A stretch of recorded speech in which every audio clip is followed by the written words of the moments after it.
हरे कृष्णा कृष्ण कृष्ण हरे हरे, हरे राम राम राम हरे हरे। प्यारे मित्रों नमस्ते, जय श्री राम। और आप कैसे हैं? आप सब ठीक होंगे, ये परमात्मा से मैं आशा रखता हूँ। और आप हमारे चैनल के साथ जुड़े हुए हैं ज्ञान वर्षा यूट्यूब के माध्यम से। और भगवत गीता की गूंज जो है वो पूरे विश्व के अंदर गूंज रही है, और आप भी इस गूंज का फ़ायदा उठा रहे हैं और इसको श्रवण कर रहे हैं और देख रहे हैं। तो प्यारे मित्रों, भगवत गीता के 12 अध्याय हमने आप तक पहुंचाए हैं। आज हम आपके सामने लेकर आ रहे हैं ज्ञान वर्षा के माध्यम से 13वां अध्याय। और 13वां अध्याय बड़ा सुंदर है और श्राद्ध पक्ष भी आरंभ है। तो इसी प्रकार से 13वां अध्याय जो है वो अगर हम उसको समझ लेते हैं, जान लेते हैं, तो हम अपने जीवन का ज़रूर कल्याण करेंगे। हम अपना तो कल्याण करेंगे, लेकिन हम औरों का भी कल्याण करेंगे। पहले आप भगवत गीता को समझें और पढ़ें, फिर दूसरों तक भगवत गीता का ज्ञान का उपदेश करें। इससे आपका भी कल्याण होगा, औरों का भी कल्याण होगा। तो इसी प्रकार से भगवत गीता आरंभ करने से पहले आइए हम सब मंगलाचरण में जुड़ जाते हैं। ओम ज्ञानतिमरणदस्य ज्ञानंजनं शिलाकाय चक्षुरुन्मीलितं येन तस्मै श्रीगुरुवे नमः। ओम नमो भगवते वासुदेवाय। ओम नमो भगवते वासुदेवाय। ओम नमो भगवते वासुदेवाय। कृष्णाय वासुदेवाय देवकी नंदनाय च नंदगोपकुमाराय श्री गोविंदाय नमो नमः। हे कृष्णा करुणा सिंधु दीनबंधु जगतपते गोपीश गोपीकांता श्री राधा कांता नमोस्तुते। जया श्री कृष्ण चैतन्य प्रभु नित्यानंद श्री अद्वैता गदाधर शिवासाति गौर भक्त वृंद। हरे कृष्ण कृष्ण कृष्ण हरे हरे, हरे राम राम राम हरे हरे। बोलिए कृष्ण कन्हैया लाल की जय। राम बाण नवल बाण लगे बाण टले काल। जय श्री गणेशाय नमः। श्रीमद् भगवद गीता यथानुरूप अध्याय 13वां, प्रकृति परम पुरुष वैविक योग। अर्जुन ने कहा, हे कृष्ण, मैं प्रकृति पुरुष क्षेत्रीय और क्षेत्रज्ञ ज्ञान और ज्ञान के मकसद इन सब को जानना चाहता हूँ। श्री भगवान ने कहा, हे कुंती के बेटे, ये जिस्म क्षेत्र कहलाता है और इस जिस्म को जानने वाला क्षेत्रज्ञ कहलाता है। हे भरतवंशी, तुम्हें यह समझना चाहिए कि मैं तमाम जिस्मों को जानने वाला भी हूँ। ये जिस्म और उस के जानने वाले को समझना ज्ञान कहलाता है, ऐसी मेरी राय है। अब तुम मुझसे ये मुख्तसर सुनो कि क्षेत्र यानी कि मैदान अमल क्या है और ये किस तरह बना है, इसमें क्या तब्दीलियाँ होती है, वे कहाँ से वजूद में आया है, और इस कर्म क्षेत्र को जानने वाला कौन है और इसका क्या प्रभाव असर होता है। मुख्तलिफ वैदिक अदबों में मुख्तलिफ ऋषियों ने कर्म क्षेत्र और कर्म को जानने वाले के मुतालिक ज्ञान को बयान किया है। उसे खास तौर पर वेदांत सूत्र, एक महान फलसफाना शास्त्र में कार्य और कारण, नतीजा और वजह के मुकम्मल दलाइल के साथ पेश किया गया है। 5 महातत्व अनासिर, अहंकार, झूठियाना, बुद्धि, अव्यक्त, 3 गुण, 10 इंद्रियां, मन, 5 इंद्रिया विषय, सुनना, छूना, देखना, सूंघना और छींकना, ख्वाहिश, नफरत, सुख, दुख, सिंगाहात, मजनुआ, जिंदगी की अलामत और पुख्ता यकीन, इन सब को मुख्तलिफ कर्म का मैदान और इनकी क्रियाएं मजमूई तब्दीलियाँ, अमल, रद्द अमल वगैरह कहा जाता है। नम्रता, गरूर के बगैर रहना, हिंसा, जुल्म ना करना, बर्दाश्त, सादगी, सच्चे रूहानी गुरु के पास जाना, पवित्रता, अस्थिरता, इस्तेकाम, आत्म संयम, अपने पर काबू पाना, तस्कीन हवास को छोड़ना, अहंकार से मुक्त, जन्म, मौत, बीमारी और बुढ़ापे के दोषों को जानना, वैराग्य, बच्चे, बीवी, घर गृहस्थी वगैरह में मोह ना रखना, अच्छाई और बुराई में बराबरी, लगातार मेरी खालिस भक्ति करना, तनाई में रहने की इच्छा प्रकट करना, आम दुनियावी लोगों से ला ताल्लुकी, खुद शनासी की अहमियत को मानना और परम सत्य की फलसफाना खोज, इन सब को मैं ज्ञान बताता हूँ और इनके अलावा जो भी है वे सब अज्ञान है। अब मैं तुम्हें गुह्य यानी कि जानने के लायक के बारे में बताऊंगा, जिसे जानकर तुम नित्य ब्रह्म के अमृत का आनंद पाओगे। ये ब्रह्म या आत्मा जो अनादि और मेरे मातहत इस मादी संसार की तमाम कारण और कार्य से परे कायम है।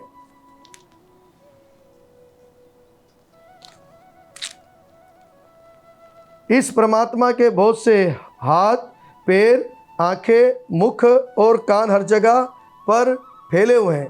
इस तरह वह हर शय में रचा बसा है। परमात्मा तमाम इंद्रियों की असली वजह है, फिर भी वे बगैर इंद्रियों के हैं। वे तमाम जानदारों को पालने वाला होकर भी लगाव से आज़ाद है। वे मादी कुदरत के गुणों से परे हैं और फिर भी वे मादी कुदरत के तमाम गुणों के मालिक और स्वामी हैं। परम सत्य साकिन और गैर साकिन तमाम जानदारों के बाहर और अंदर मौजूद है। सूक्ष्म होने की वजह से वे मादी इंद्रियों के जरिए जानने या देखने से परे हैं। अगरचे वे बहुत दूर रहते हैं, फिर भी हम से करीब हैं। अगरचे परमात्मा जानदारों में बटा हुआ दिखाई देता है, लेकिन वे कभी तकसीम नहीं होता। वे एक रूप में कायम है। अगरचे वे सब जानदारों को पालने वाला है, लेकिन ये समझना चाहिए कि सबका खात्मा और पैदा करने वाला है। वे तमाम प्रकाशवान चीज़ों में रोशनी की वजह, वे मादी अंधकार से परे गैर जारी हैं। वे ज्ञान है, ज्ञान का मकसद है और ज्ञान की मंजिल है। वे सबके हृदय में रहते हैं। इस तरह मैंने कर्म, क्षेत्र, ज्ञान और गुह्य जानने के लायक को मुख्तसरन बयान किया गया है।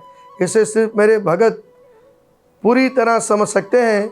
इस तरह मेरी फितरत को हासिल कर सकते हैं। मादी कुदरत और जानदारों को अजली शुरुआत, जिसकी शुरुआत ना हुई हो, जानना चाहिए। इनकी तब्दीलियाँ और कुदरत के गुण सब मादी कुदरत की पैदावार है। प्रकृति को सब मादी कर्मों और कर्मों की वजह कहा जाता है और जानदार को संसार में तरह तरह के दुख और सुख को भोगने की वजह कहा जाता है। इस तरह जानदार प्रकृति के तीन गुणों से लुत्फअंदोज होता हुआ प्रकृति में ही जिंदगी बसर करता है और प्रकृति का यही संग इस जीवात्मा की उत्तम और अच्छी और बुरी योनियों में जन्म लेने की वजह है। तो भी जिसम में एक और दूसरा रूहानी भोक्ता लुत्फ उठाने वाला है, जो ईश्वर है, अजीम मालिक है, जो निगराह और इजाज़त देने वाले की हैसियत से मौजूद है, जो परमात्मा कहलाते हैं। जो शख्स प्रकृति, जानदार और प्रकृति के गुणों के अमल रद्द अमल से मुतलिक इस फ़लसफ़े को समझ लेता है, वह यकीनन मुक्ति हासिल करेगा। इसकी मौजूदा हैसियत चाहे जो भी हो या फिर जन्म नहीं लेगा। कुछ लोग परमात्मा को ध्यान के ज़रिए अपने अंदर देखते हैं, तो दूसरे लोग ज्ञान का मुतालिया और कुछ ऐसे हैं जो फल और ख्वाहिश के बगैर कर्म करके देखते हैं। ऐसे भी लोग हैं जो दिव्य ज्ञान रूहानी इल्म से वाकिफ़ नहीं है, लेकिन दूसरों से परम पुरुष के बारे में सुनकर उनकी पूजा करने लगते हैं। ये लोग भी हकीकी साधुओं से सुनने के रुझान की वजह से जन्म और मौत के सागर से आज़ाद हो जाते हैं। हे बड़े श्रेष्ठ, ये जान लो कि साकिन और गैर साकिन जो भी तुम्हें दिखाई देता है वे कार्य क्षेत्र यानी कि जिस्म और क्षेत्रज्ञ जिस्म के जानने वाले के मिलाप की वजह से ही है। जो परमात्मा को हर जानदार में बराबर देखता है और जो ये समझता है कि इस फानी जिस्म के अंदर ना तो आत्मा और ना ही परमात्मा कभी फना होता है, वही हकीकत देखता है। जो शख्स परमात्मा को यकसार जगह हर जानदार में देखता है वे अपने मन के ज़रिए अपने आप को नहीं गिराता, इस तरह परम गति को प्राप्त कर लेता है।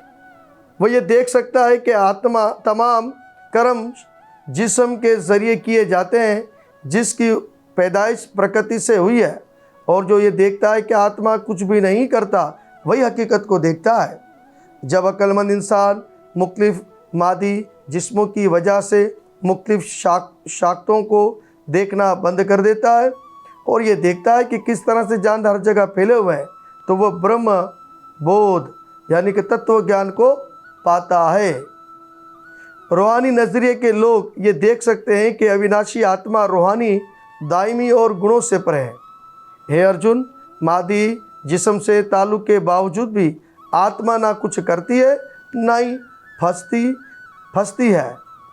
अगरचे आसमान हर जगह मौजूद है लेकिन अपनी सूक्ष्म प्रकृति की वजह से वे किसी शय से नहीं मिलता। इसी तरह ब्रह्म दृष्टि में कायम आत्मा जिस्म में मौजूद रहते हुए भी जिस्म से नहीं फंसती। हे भरत के बेटे, जिस तरह सूर्य अकेली इस पूरी कायनात को रोशन करता है, इसी तरह जिस्म के अंदर मौजूद एक आत्मा पूरे जिस्म को चेतना देती है। जो लोग ज्ञान की आंखों से जिस्म और जिस्म के जानने वाले के फ़र्क को देखते हैं, वे मादी कुदरत के से ताल्लुक़ से आज़ादी के तरीक़ों को भी जानते हैं, वे परम गति को पा लेते हैं। इस तरह श्रीमद् भगवद गीता प्रकृति परम पुरुष वैविक योग नामी 13वां अध्याय समापतम। तो इस प्रकार से प्यारे मित्रों, बड़ा सुंदर अध्याय था और इसको सुनकर आप ज़रूर फ़ायदा उठाएंगे और कृपा करके बड़ी ज़बरदस्त भगवत कथा चल रही है और भगवत गीता का ज्ञान आप तक पहुंच रहा है और ये आसान तरीके से पहुंच रहा है और जो है आप इस पर अमल भी कर सकते हैं। तो प्यारे मित्रों, ज़्यादा से ज़्यादा आप इसको शेयर करें, लाइक करें और सब्सक्राइब करें ताकि ज्ञान तमाम लोगों तक पहुंच सके। अब 14वें अध्याय में हम आपके सामने प्रवेश होंगे, तो आप सबको इंतज़ार करना पड़ेगा। तो अब हम आपसे विराम चाहते हैं। जय श्री कृष्णा, जय गुरु नवल।